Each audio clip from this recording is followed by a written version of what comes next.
Hai guys, welcome to my YouTube channel. Kembali lagi di video pembelajaran pengelolaan pendidikan bersama saya Irma Yogiana, NPM A1G 022040, kelas 1A, Prodi PGSD, mata kuliah pengelolaan pendidikan, dosen pengampu Dr. Muhammad Kristiawan, MPD. Saya dari Universitas Bengkulu. Pada video kali ini saya akan membahas materi bab 14 Total Quality Management.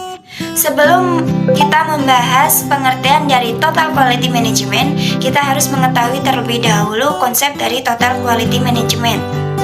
Konsep dasar Total Quality Management. Total Quality Management atau TQM merupakan suatu usaha keras yang membutuhkan kerjasama dari semua instansi pendidikan terkait perwujudan mutu dalam lembaga pendidikan atau sekolah.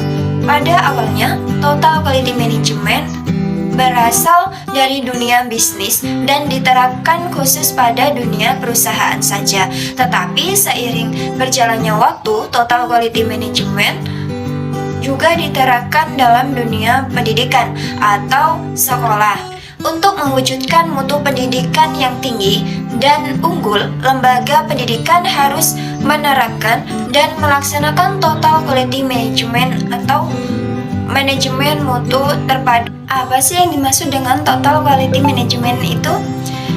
Total Quality Management adalah suatu keinginan untuk selalu mencoba mengerjakan segala sesuatu dengan selalu baik sejak awal. 3M tidak menyediakan kesempatan untuk memeriksa kalau ada yang salah. 3M bukan mengenai bagaimana cara mengerjakan agenda orang lain, melainkan agenda yang telah ditetapkan oleh pelanggan dan klien. 3M bukanlah sebuah tugas yang hanya dikerjakan manajer senior yang selanjutnya memberikan arahan pada bawahannya. Kata total atau terpadu dalam 3M menegaskan bahwa setiap orang yang berbeda dalam organisasi harus terlibat dalam upaya melakukan peningkatan secara terus-menerus. Kata manajemen dalam 3M berlaku bagi setiap orang dalam sebuah institusi, apapun status, posisi, ataupun perannya adalah manajer bagi tanggung jawabnya masing-masing. West dan Davis mengemukakan bahwa Total Quality Management dapat ditinjau dari dua aspek, yaitu 1. Total Quality Management didefinisikan sebagai suatu pendekatan dalam menjalankan usaha dengan memaksimalkan daya saing melalui penyempurnaan yang terus-menerus atas produk, jasa, manusia, proses, dan lingkungan organisasi. Yang kedua, menyangkut cara pencapaiannya dan berkaitan dengan lingkungan serta dengan 10 karakteristik yang terdiri atas 1. Berfokus pada pelanggan internal dan eksternal. Yang kedua, beresepsi tinggi pada kualitas. Yang ketiga, menggunakan pendekatan ilmiah. Yang keempat, memiliki komitmen jangka panjang. Yang kelima, kerjasama tim. Yang keenam, menyempurnakan kualitas secara berkesinambungan. Yang ketujuh, menerapkan kebebasan yang terkendali. Yang kedelapan, memiliki kesatuan tujuan. Yang kesembilan, melibatkan dan memberdayakan karyawan.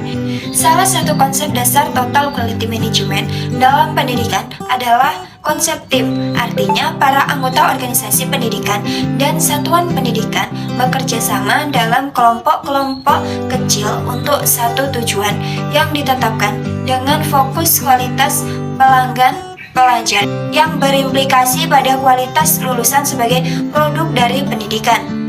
Menurut Morgan dan Murgatroyd, suksesnya implementasi Total Quality Management di lembaga pendidikan didasarkan pada 5 kunci, yaitu 1. Visi atau vision. Yang kedua, strategi dan tujuan. Yang ketiga, tim atau teams. Yang keempat, alat. Yang kelima, strategies of management, yang meliputi budaya atau kultur, komitmen, dan komunikasi.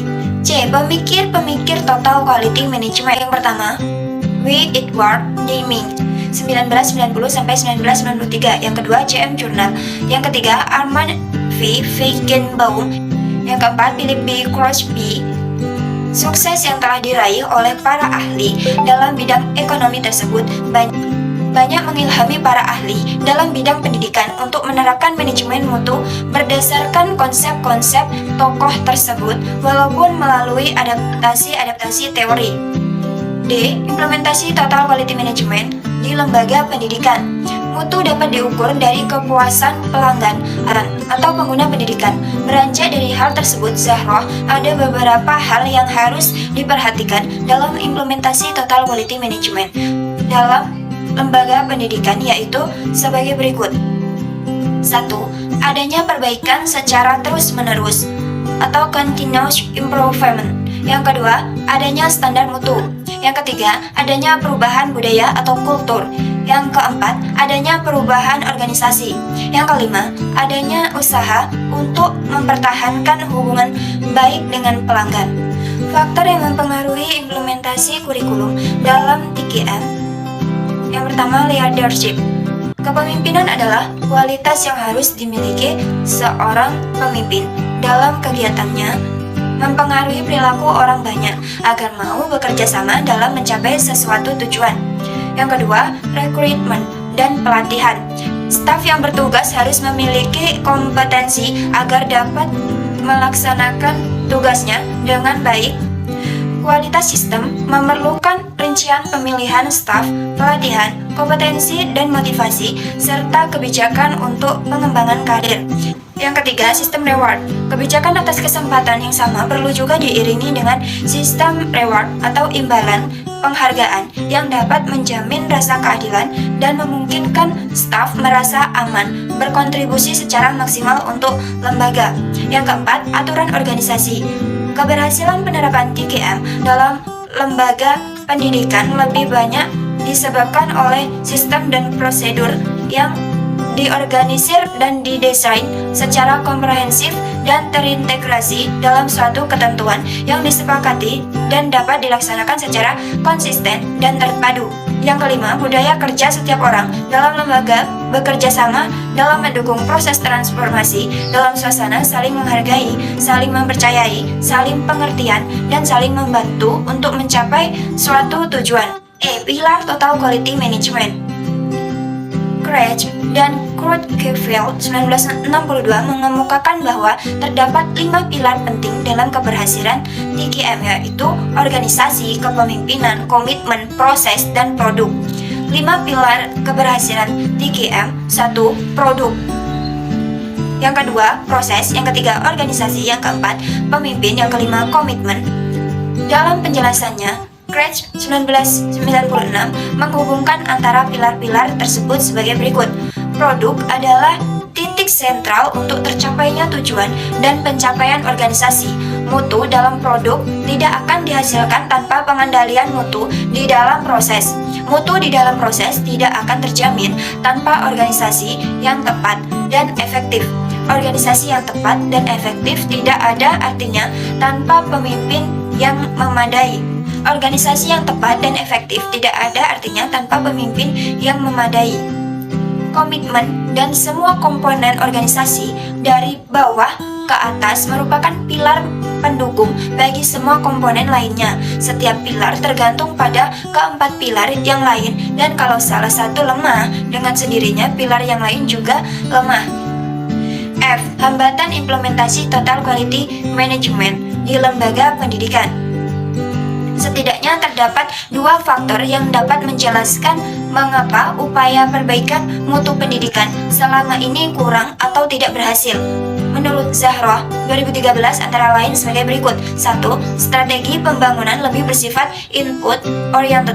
Strategi yang demikian lebih berstandar pada asumsi bahwa bila mana semua input pendidikan telah dipenuhi akan dapat menghasilkan output atau keluaran yang bermutu sebagaimana yang diharapkan. Yang kedua, pengelolaan pendidikan selama ini masih bersifat makro-oriented, diatur oleh jajaran birokrasi di tingkat pusat. Akibatnya, banyak faktor yang diproyeksikan di tingkat makro atau pusat tidak terjadi atau tidak berjalan sebagaimana mestinya di tingkat mikro atau lembaga pendidikan. Lembaga pendidikan dalam menerapkan manajemen mutu agar berhasil perlu dirumuskan beberapa prinsip pokok sebagaimana dikemukakan oleh Sharpless 1989, yaitu pertama, tanggung jawab dan dukungan atau komitmen. Yang kedua, pendidikan dan pelatihan atau education and training. Yang ketiga, penerapan dan praktik. Yang keempat, standarisasi dan pengenalan. Menurut Foscon 2002, faktor kesuksesan manajemen mutu pendidikan antara lain: 1. Kepemimpinan yang kuat. Yang kedua, perbaikan sistem secara berkesinambungan. Yang ketiga, metode statistik, bahwa setiap personel yang melaksanakan manajemen mutu harus berani berbicara berdasarkan fakta atau data. Yang keempat, memiliki visi dan nilai bersama. Yang kelima, pesan dan perilaku konsisten disampaikan kepada pelanggan. G. Filosofi baru. Dasar dari filosofi mutu produk mempunyai beberapa prinsip sebagai berikut. 1. Tidak ada pendekatan tunggal untuk memecahkan masalah mutu produk dalam organisasi. Yang kedua, produk bermutu prima hanya dihasilkan oleh organisasi yang mempunyai struktur organisasi yang baik, proses produksi yang andal, dan manajemen pembelian bahan baku yang juga sangat baik. Manfaat penerapan TGN dalam organisasi pendidikan akan dapat meningkatkan efisiensi, mengurangi biaya, memperbaiki moral dosen, karyawan, dan mahasiswa, meningkatkan produktivitas, mengurangi pengerjaan ulang, memperbaiki proses, mencapai kerjasama yang baik, memperbaiki komunikasi karyawan, mengurangi masalah mutu, memperbaiki kesadaran mutu, pendokumentasian sistem mutu, memperbaiki sistem mutu, memenuhi kepuasan stakeholder lebih baik, memperbaiki keyakinan stakeholder, dan memperbaiki citra publik. Baiklah, itulah tadi penjelasan materi bab 14 Total Quality Management. Semoga apa yang saya sampaikan bisa menambah pengetahuan dan pengawasan kita semua. Wassalamualaikum warahmatullahi wabarakatuh. Sampai jumpa.